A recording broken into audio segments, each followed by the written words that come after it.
Welcome back to the MMA Creators Podcast, episode number 57. Now, this is probably about the fourth or fifth time we've tried to record this due to a myriad of issues, but we're going to try and keep the same energy we brought yesterday. Of course, Saturday night was UFC 303, Alex Pereira versus Jiri Prochazka 2. What a night it was. Pereira with an emphatic knockout finish via head kick, and his star power only continues to grow and grow and grow. Give me your thoughts.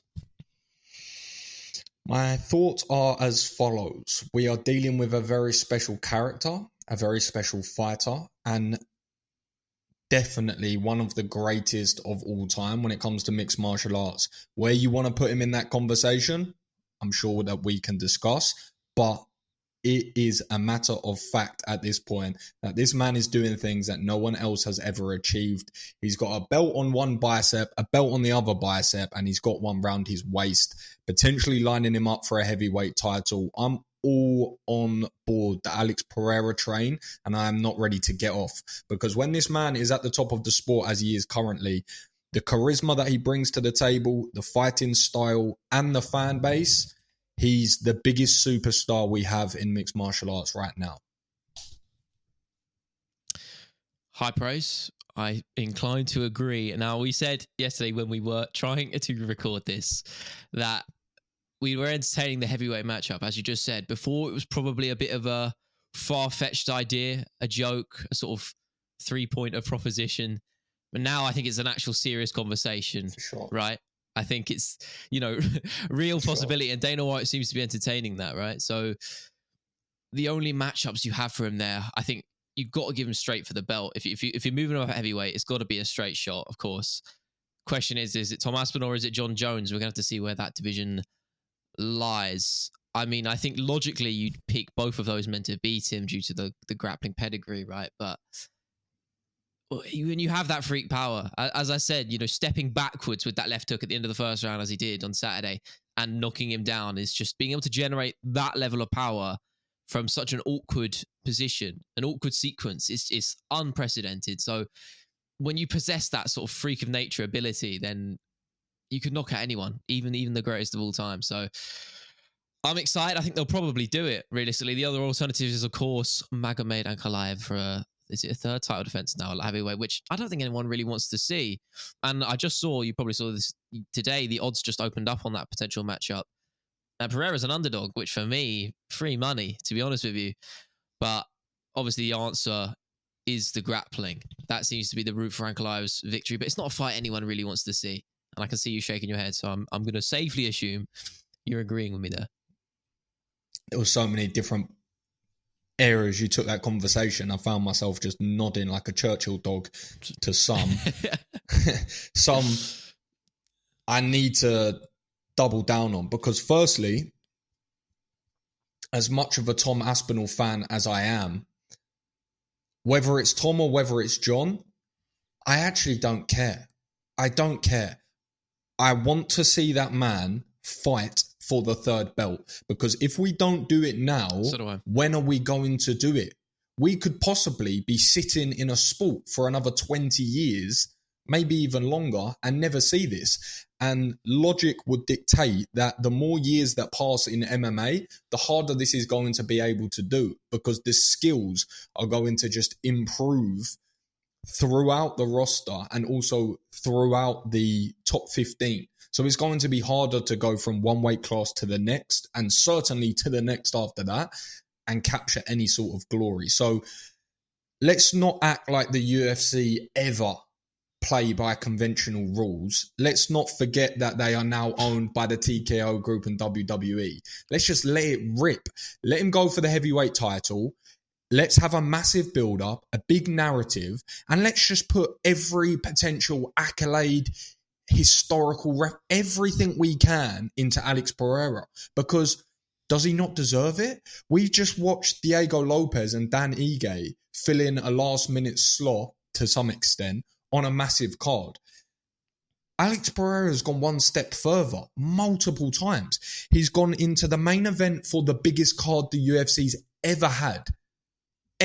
Is on the top 5 gates for the UFC, in the top 5. And then to supplement that, just a matter of days later, He fills in for the biggest superstar in the sport, Conor McGregor. Everyone knows who Conor McGregor is. I actually believe, just to jump in there, I actually believe that card is now also on the top 5 gates. So I think he holds 2 of the 5. Make no mistake, I had not forgotten about that for sure. This is exactly my point, and I'm glad that you brought that up because it's true. So now he's got 2 of the top 5 gates of all time sitting next to who? Conor McGregor. And then you look at what he's done throughout his career, of course, a special character in his own right, double champ status, beating legends, big build-ups, good character, good fan base. And I'm not sitting here saying that he's Conor McGregor because it's apples and oranges. But what he has to his career that McGregor at least didn't is he had a semi-big brand and notoriety before in another discipline of combat sports. McGregor never had that. But Alex Pereira managed to do incredible things in kickboxing. Then to come over and do this, it's just unprecedented. And we need to squeeze every ounce of value out of what's currently happening because it's likely never going to happen again.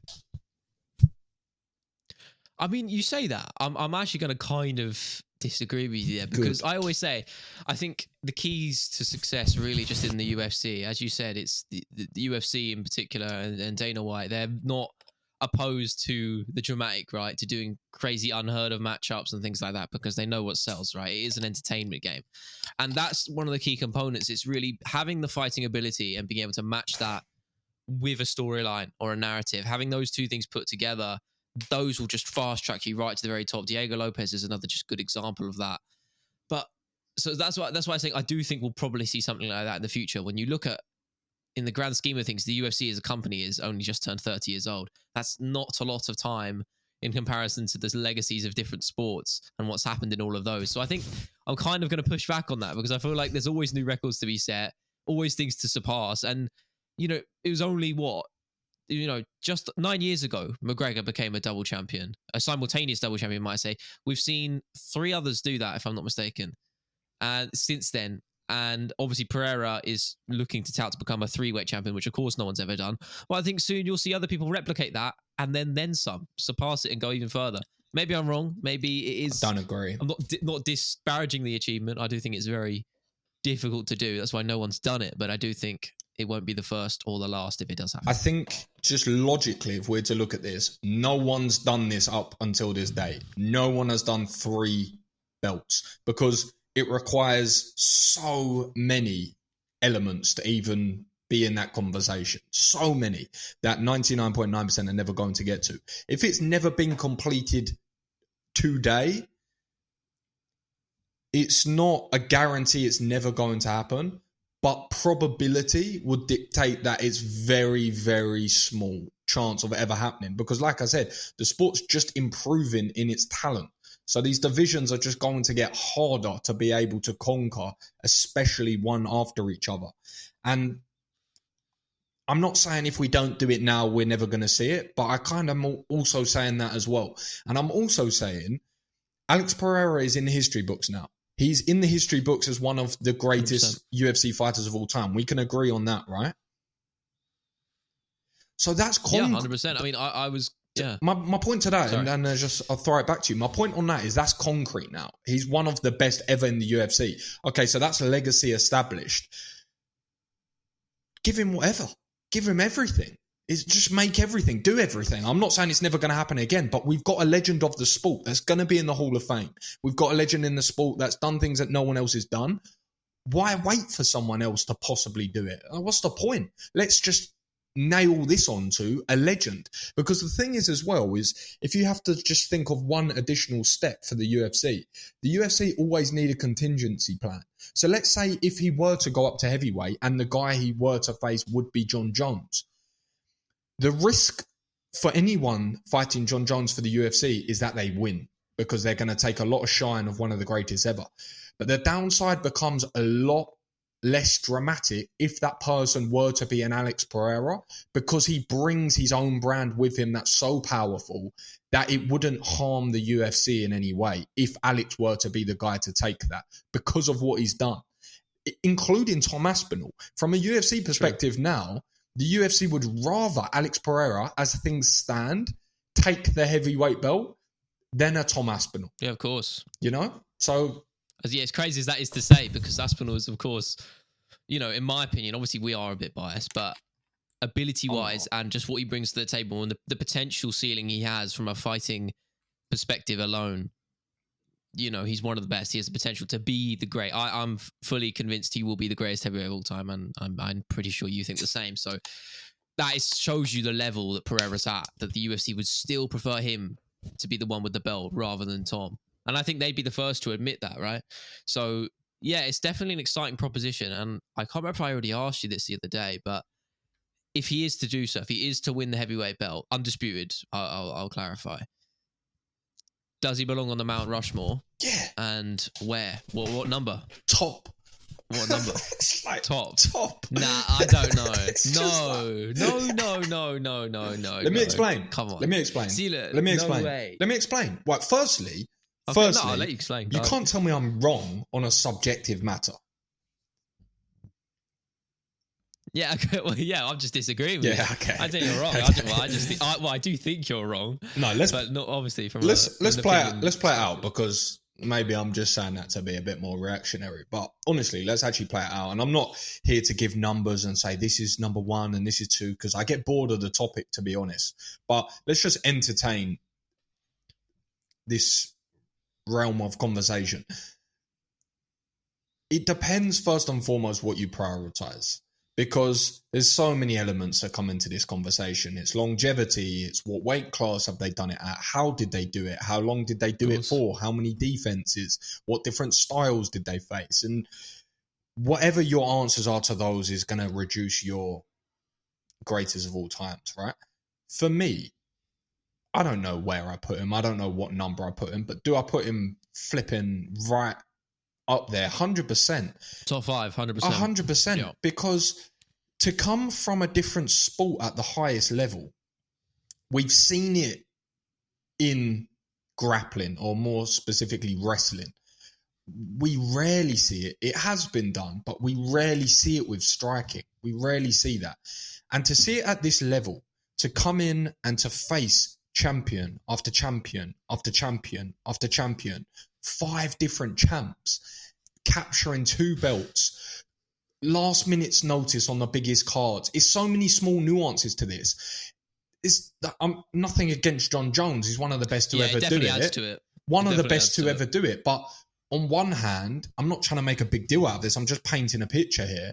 On one hand, you've got John Jones who says, I need time to prepare for Charles Sonnen and I want a full camp to break him down, which I get, by the way, and support, and probably would do the same if I was John Jones. In fact, I definitely would do the same.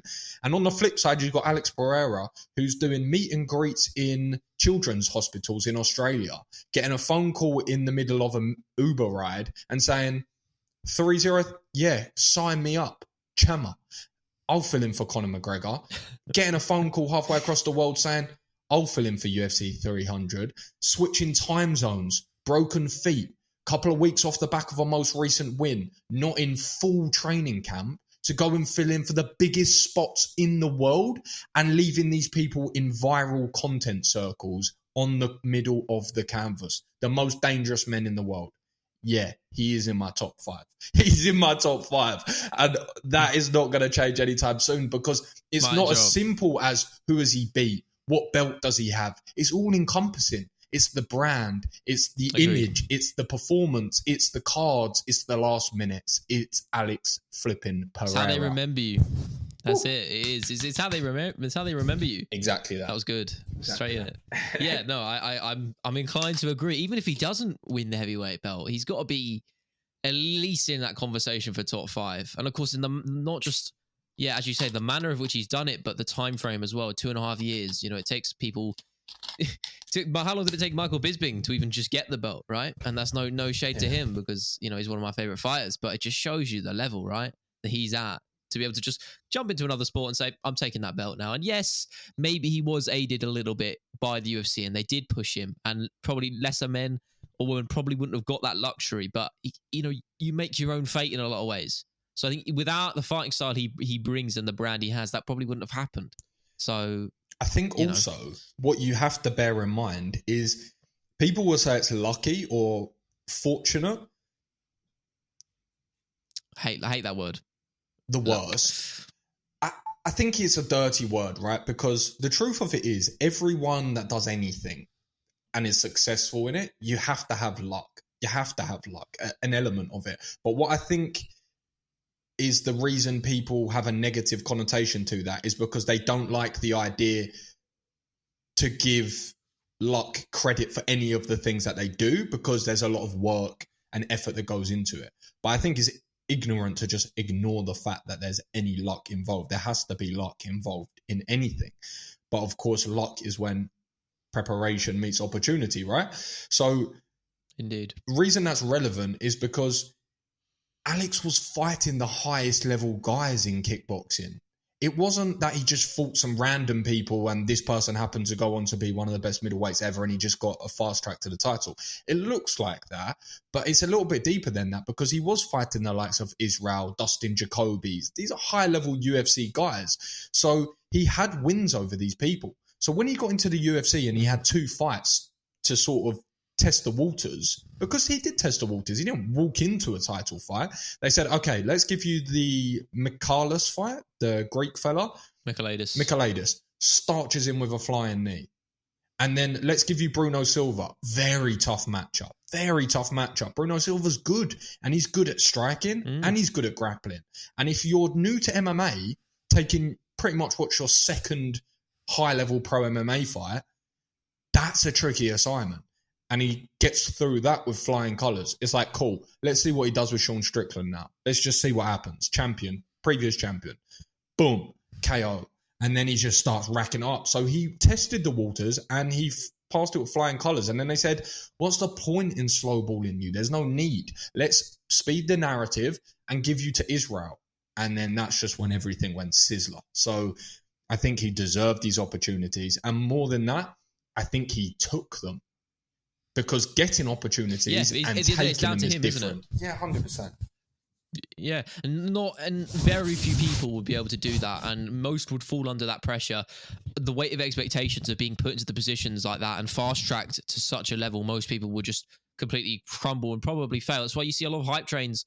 You know, when you hear the word or the phrase, hype train, it usually is just the general reaction is people waiting for the downfall, because it happens so often. You never see these people reach the top. There's very few people who I can actually say have done that. Sean O'Malley is probably the best example of someone who succeeded and rode that hype train all the way to the championship. And Pereira is probably the only other one to do it to such a level. McGregor. And, as you said, it's down to them at the end of the day. Yeah, McGregor as well. Again, still a very esteemed few. Think about the amount of hype tunes we've heard in the past. People, the phrase fraud check is a thing, because most people don't meet the weight of expectations. So it takes a special kind of fighter to do so. So, yeah, I mean, I'm very excited to see wherever Alex goes. I think he's never going to have a boring fight ever, really. So Ankalaev is an option, of course, as we said, the heavyweight belt. But either way, it's going to be a fun one. Of course, the co-main event, which we can dance through, Diego Lopes fighting Dan Ige on an unprecedented short notice bout, which we quite literally have never seen before. For those of you who don't know, Dan Ige weighed in, was it on an hour and a half's notice or something ridiculous, like a couple of hours? Weighed in same day, a few hours before Diego Lopes was due to fight Brian Ortega, but due to the latter pulling out due to a fever of 104 degrees Fahrenheit, I think it was, the bout was cancelled. The bout was cancelled. And Dan Ige, I expected that man to step in. Of all people, he is an absolute gangster. And credit to him for putting in a pretty competitive performance, despite essentially rolling off the couch. I know he was training for a camp, so I'm kind of using the phrase loosely. But yeah, it was a fun fight. And of course, now Diego Lopes gets another win. And you have to give credit to him as well. I saw a lot of people not really doing so, because it takes two to tango. And to step in against a guy you have not prepared for one, and also has the knockout power that Dan Ige has, takes a lot of balls, and Lopes has very large ones. So can't wait to see what he does next. It's just an energy thing, right? I think when you spend time in fight weeks and you spend time behind the scenes of events as they're warming up, as you spend time just in and around the camp in the build up to it, all of these small obstacles, any small obstacle is just energy and somewhat of a distraction, and is somewhat just focusing away from the primary goal, which is the win, right? So when you're building up to such a big card, like you said, and then you have so many of these constant barriers and these constant dumps of adrenaline and emotion, it's not ideal whatsoever. And then you take it to the extreme with this because of the fact that it was just a couple of hours, as you mentioned. So yeah, it does take two to tango. So shout out to both of them first and foremost. Dan Ige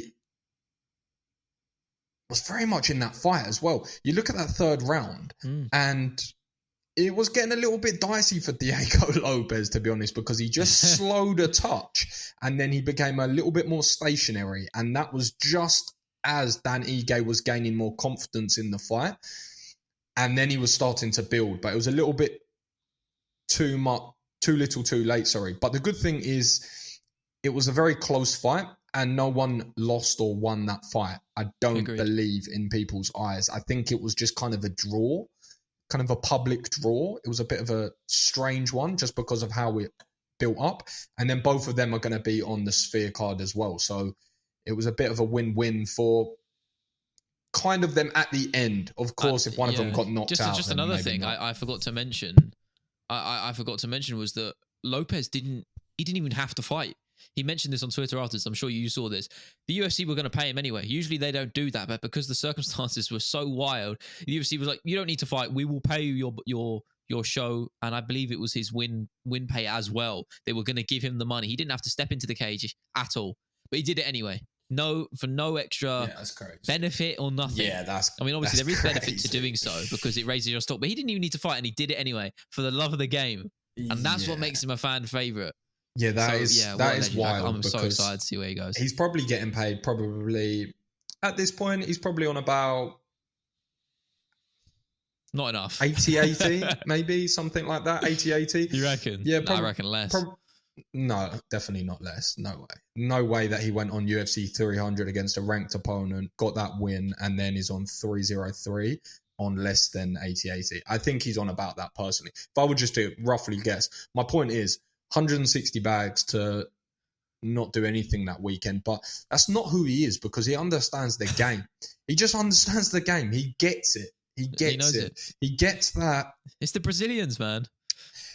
They know how to do it. There's just this thing as a fighter. You either get it or you don't. And he just gets it. He understands the importance of these big moments. He understands the importance of being that guy. And I think there's a lot of people growing up or coming into the UFC that are trying to be the best fighters. And so they should. But one area that they always miss is understanding the importance and the utility of just being in the good books of the UFC. And that's where a lot of opportunities come. And I'm not saying to people that they should go out and try and find fights on a couple of hours' notice so that they can have good favor with the UFC. But I definitely think there's more of a blueprint for the guys coming up that are understanding now, okay, if these opportunities present themselves and I jump at them, I'm limiting the downside, but it's kind of an uncapped upside if you can really get your name in the spotlight. So yeah, Diego Lopes is keeping the ball rolling. But who would you like to see him face next? That's my question.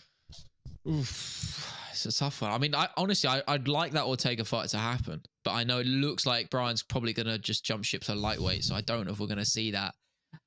I mean, maybe you give him the winner of Allen versus Shikadze. Maybe. That'll be a fun one. I'd like to see either of those fights, or maybe you take him one step further. Who else is in that top five? I've got an idea. Shoot. I think the best fight to make at featherweight, just outside of the title picture, is Diego Lopes versus Aljamain Sterling. Interesting. Yeah, I like that. I thought you were going to go and say Movsar Evloev. I thought they'd run that one back. Makes sense. You've got the narrative behind it. I said earlier, the narratives just run the game. It makes sense. And I know for a fact he'd jump at the gun to take that. He'd be all over that matchup. He wants to get that win back.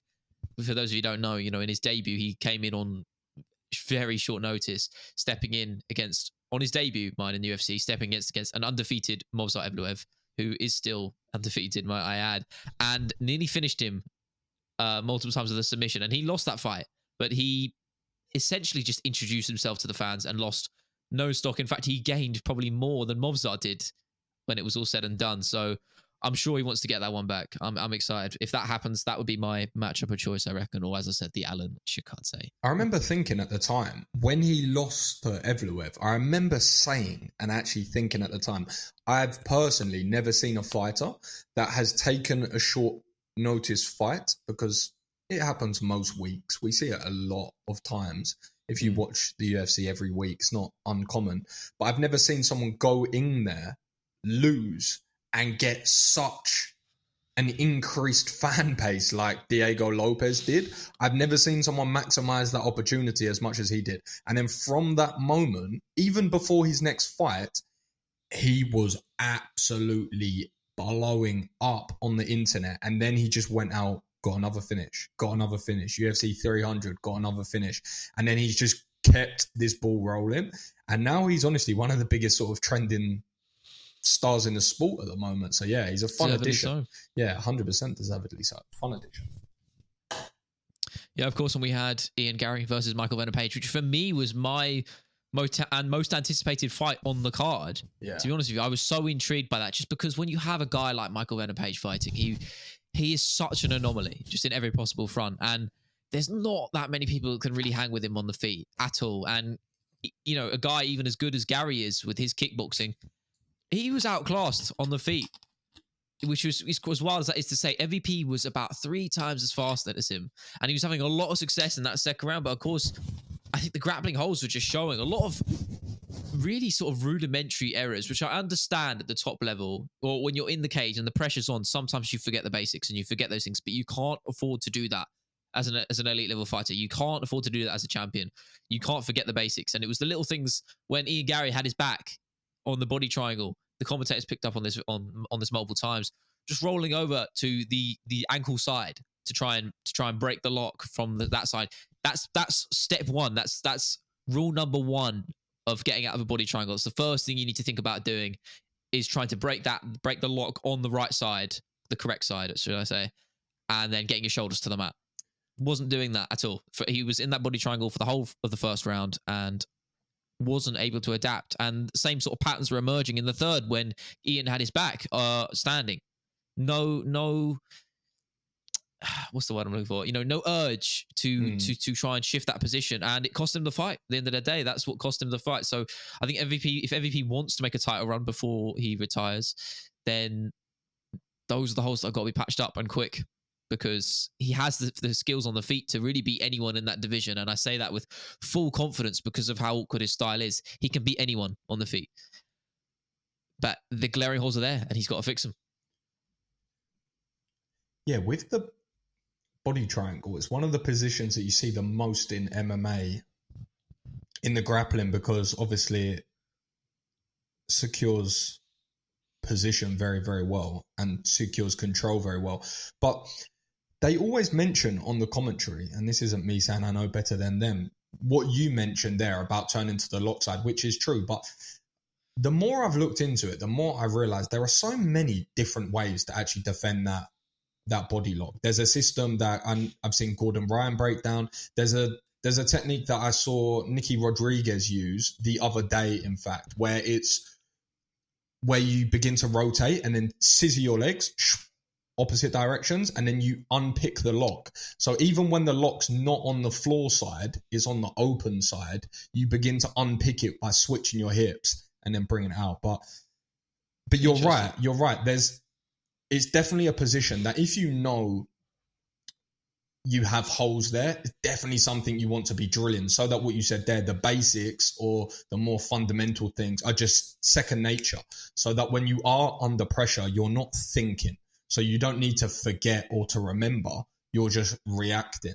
But it's very clear that he's a lifelong martial artist, and that detail and those nuances are more so in the striking side, which is now difficult for MVP because what Ian Gary has done, and the likes of Logan Storley, has go and put out a blueprint of how to beat MVP, because anyone watching that fight, yeah, it maybe wasn't the most exciting on the feet, but like you said, no one's going to want to stand with MVP, and everyone's going to be watching how he got taken down, controlled by Ian Gary.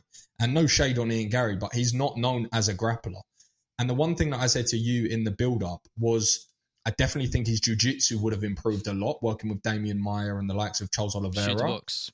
But I wasn't so convinced on how his wrestling would look. But the one thing that I didn't factor in, which I probably should have, is you don't need to be a fantastic wrestler when you're coming against someone with a heavy kicking game, because you can take advantage of high kicks and different levels of kicks. If you can catch one, then you're going to be able to run the pipe easier, single legs, things like that. And that's exactly what he did. So it was actually a really good game plan. So whilst it wasn't the most exciting, it comes back to what I said to you before about Ian Gary. Not always the most exciting, which is frustrating because he talks a big game for people. So that's where this disparity comes from, right? That's where the dislike comes for Ian Gary, is because he goes out and says these things and his performances look different. But if I just remove that from it, it's another very, very tricky puzzle to solve at the highest level. Very tricky puzzle to solve, especially as not a predominant grappler. The Jeff Neals, the Neil Magny's, the Daniel Rodriguez's, the MVPs. These are hard stylistic fights when you're a young, unbeaten guy. So not the most exciting, but a very impressive win for sure. Very impressive. I think people are not giving that win enough credit. You go in the comment section of any UFC post, or just Ian Gary's comment section as well, just the amount of hate. You know, you could see anyone else having a performance like that over a guy like MVP and they wouldn't bat an eye, or they wouldn't say anything bad. But because it's Ian Gary, it's an opportunity to say, yeah, you're shit. Despite the fact, I've never seen so much hate for a guy who won a fight. It's crazy. I really don't understand it. Listen, I understand, as you said, he talks a big game and maybe he didn't match that energy.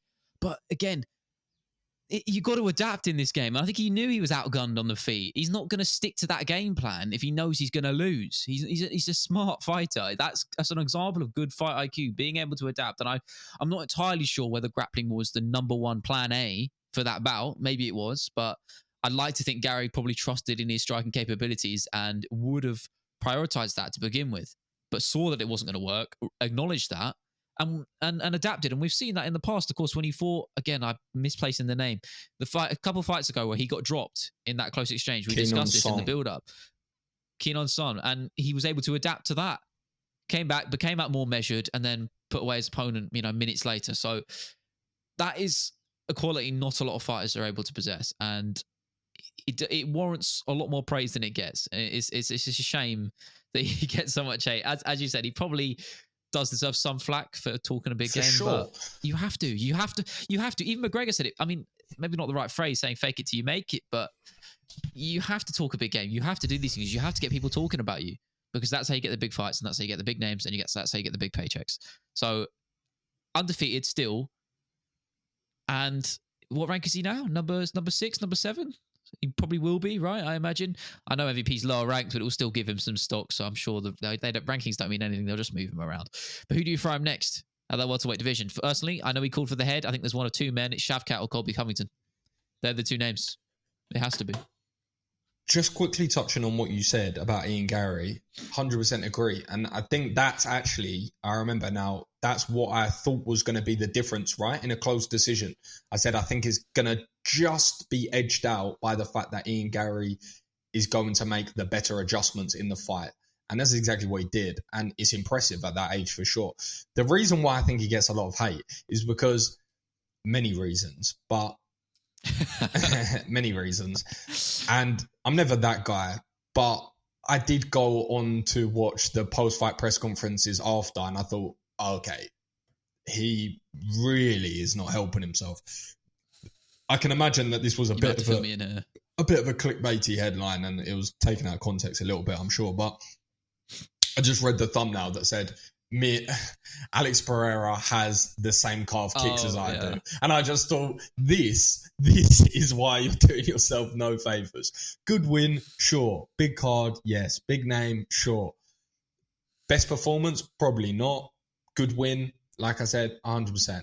But then likening your striking to the man who just had a very incredible knockout, who's one of the best strikers we've ever seen, after you tentatively fought on the feet, is not going to do you any favours, because he was looking a little bit fried when he was on the feet against MVP. He was looking super tentative and second guessing a lot of what he said. Yeah, for sure. And it's no surprise, really, because the style is so unorthodox, but it did make him eat his words. He thought he was going to have the speed advantage. He didn't. He thought he was going to have the striking advantage. He didn't. But like I said, it makes it even more impressive on the back end. But I think the only fight to make is Colby Covington. There's not another fight to make. It was the fight to make instead of this one, I believe. Ian versus Colby was a bigger fight, or a better fight. And it's still the fight to make. There's no other fight to make in the welterweight division. It's Ian Garry versus Colby Covington. That's it. There's no discussion. What is there to add to that?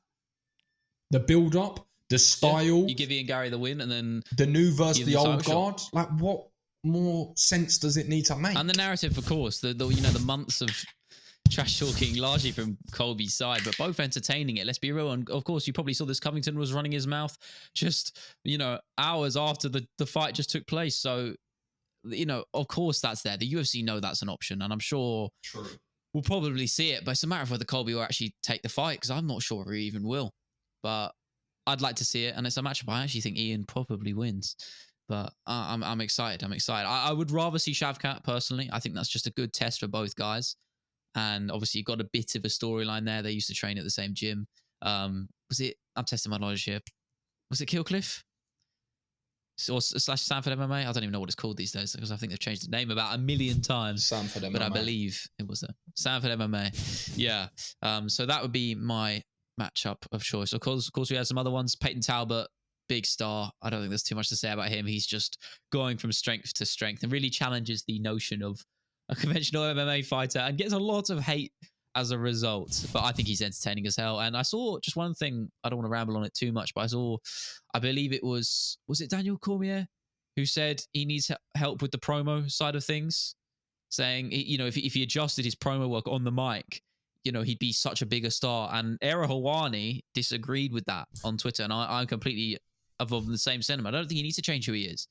He has that sort of energy and that vibe he brings. He's authentic and it's him, and it works for guys like Alex Pereira. It seems to be the new thing in the UFC. It's not about playing these characters and being these showmen. It's just being authentic and being yourself. And I think that lends itself to more success on the media side of things nowadays than it did probably 5-10 years ago. And I think that's what Peyton should do. I think he should stick to being himself, keep being that chill guy, and keep knocking people out, because I'm all for it. And I can't wait to see where he goes. I don't know if it's necessarily more success, less success. I just think it's more of a short-term, long-term game. Because I think what Daniel Cormier is discussing there is not wrong, and that is how the game works, and that is how the company likes to operate for sure. But I just think that's more of a short-term success goal, because I think over the long run, the fans begin to understand who you are. They understand that it's inauthentic. You start getting the backlash on the back end of that. But I think you're right. Authenticity is the key moving forwards. But the truth of that is, there's nuance to that, right? Because if authentically you're boring, don't do that. True. Don't do that. You need a little pizzazz. You need to spice that up a little bit, right? If you need to get a little bit wild on the call-outs, maybe you don't completely go against who you are. Maybe you don't just start trashing everyone. But a call-out is not trash talk. This is what people need to understand. It's never. This is my thing for anyone.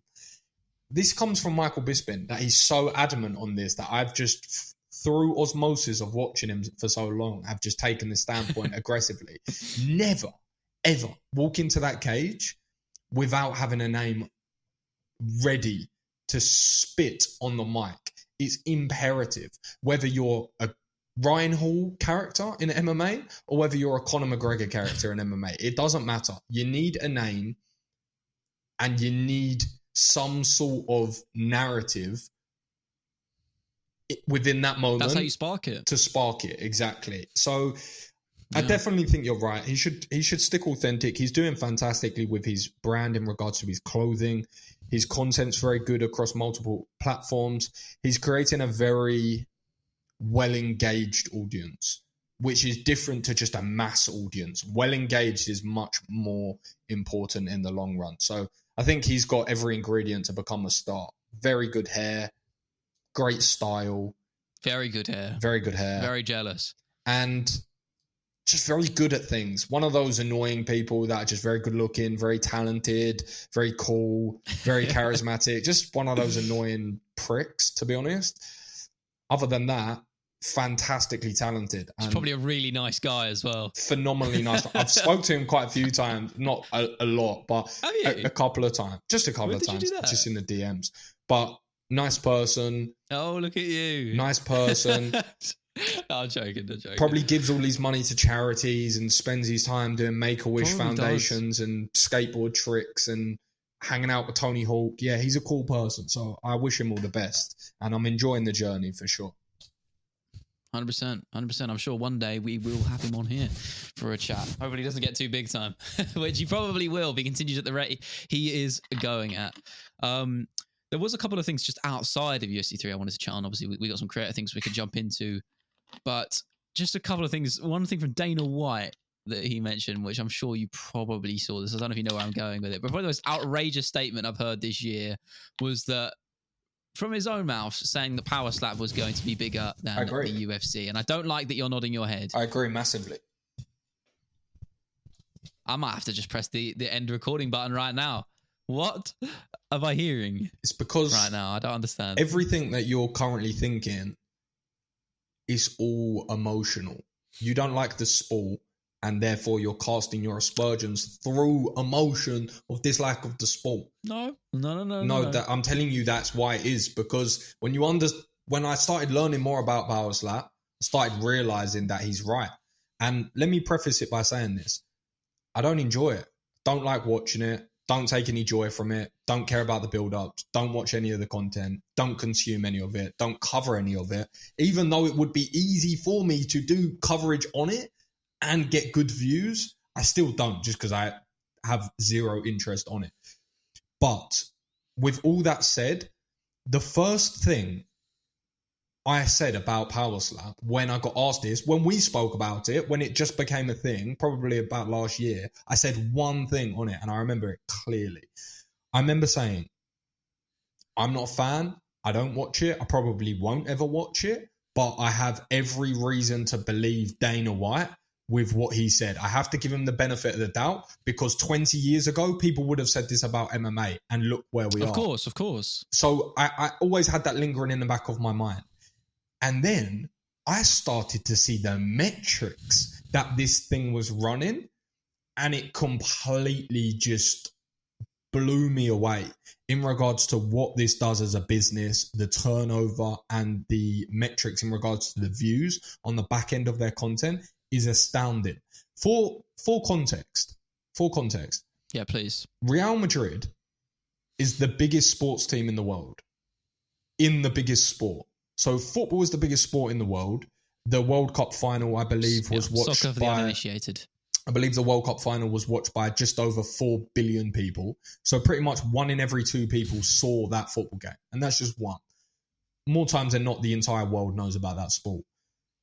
That's the biggest sport in the world. Real Madrid is the biggest team in the world.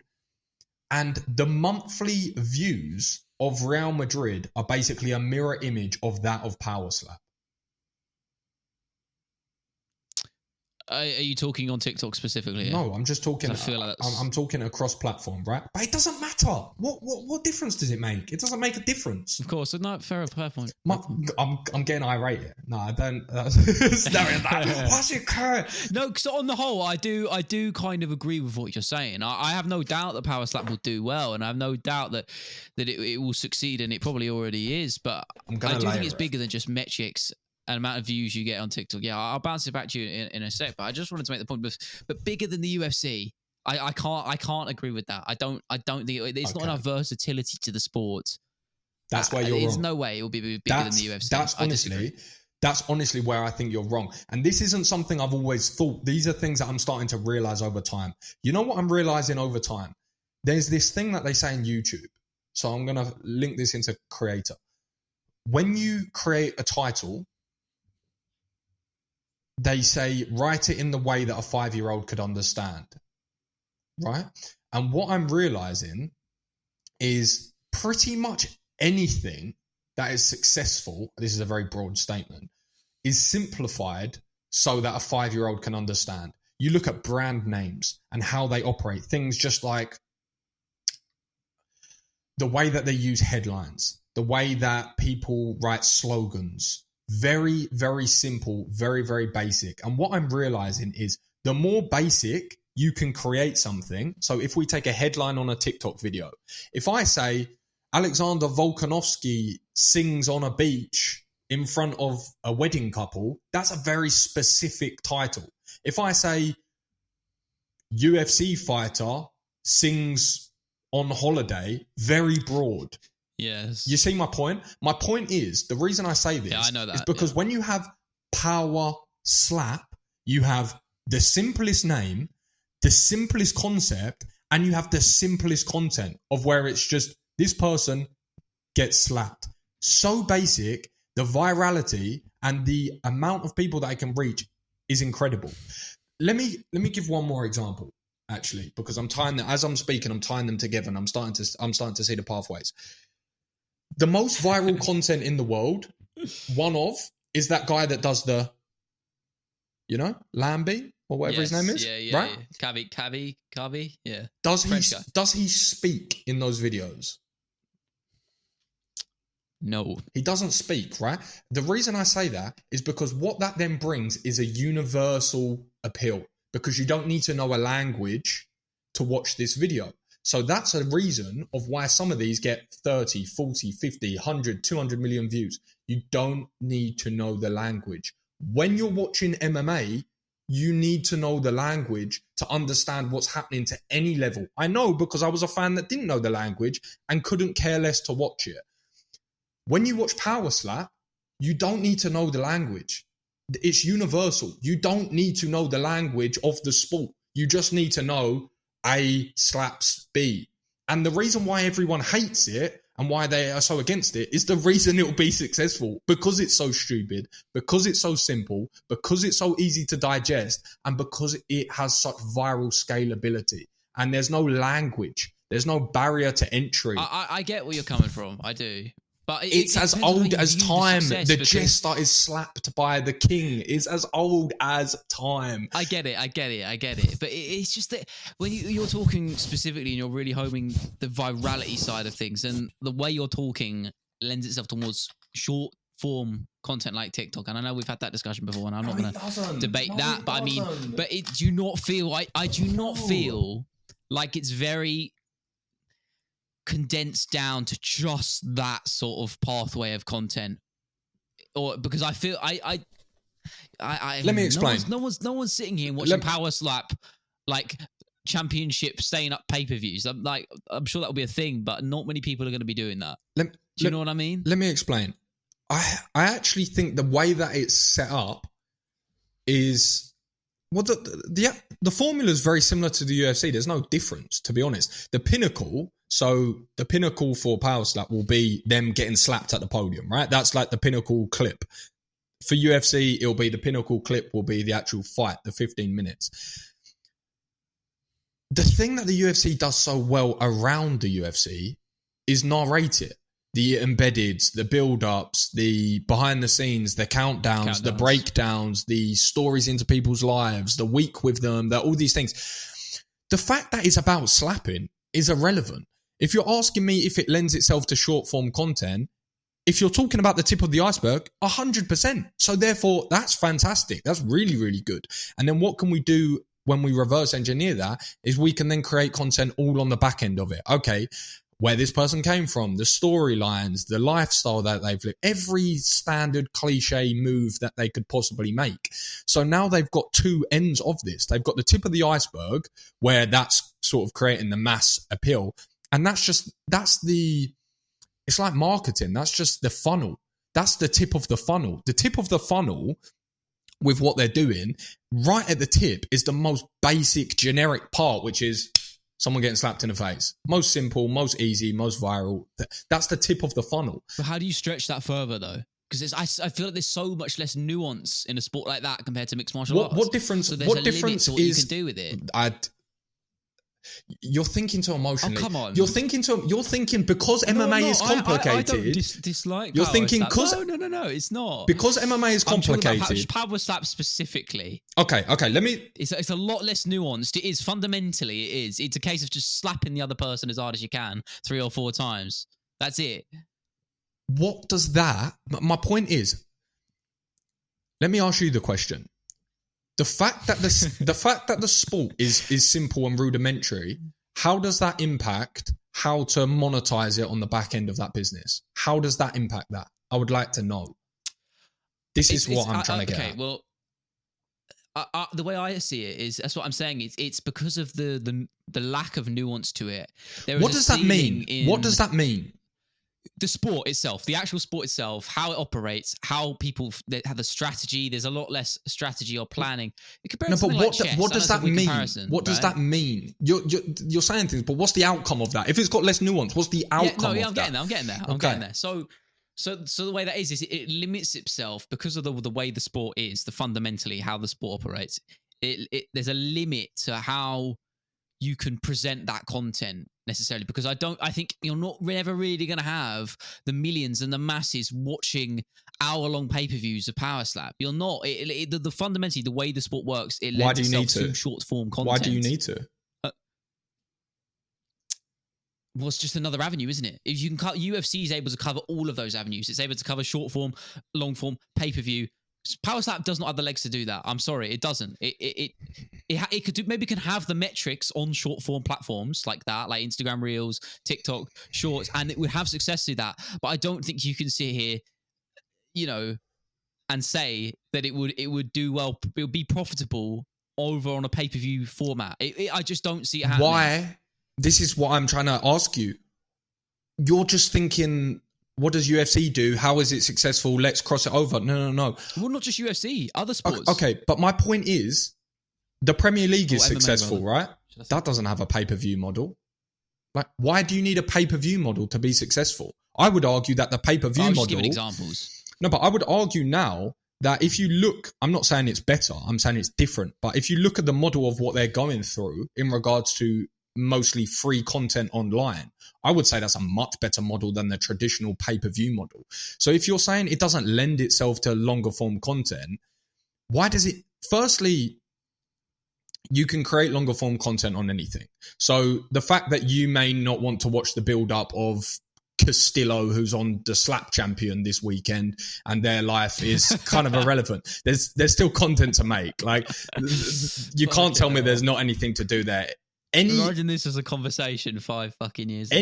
Anyone at the top of anything, whether they're a bread maker, a basket weaver, a slap fighter, or an MMA fighter, if you do it at the highest level, there's a story to tell and you can do it long form. So it's not even a conversation point that they can't do long form. It just doesn't make sense. I'm not saying you couldn't do it. But I'm saying would it be successful? But my point is to you, it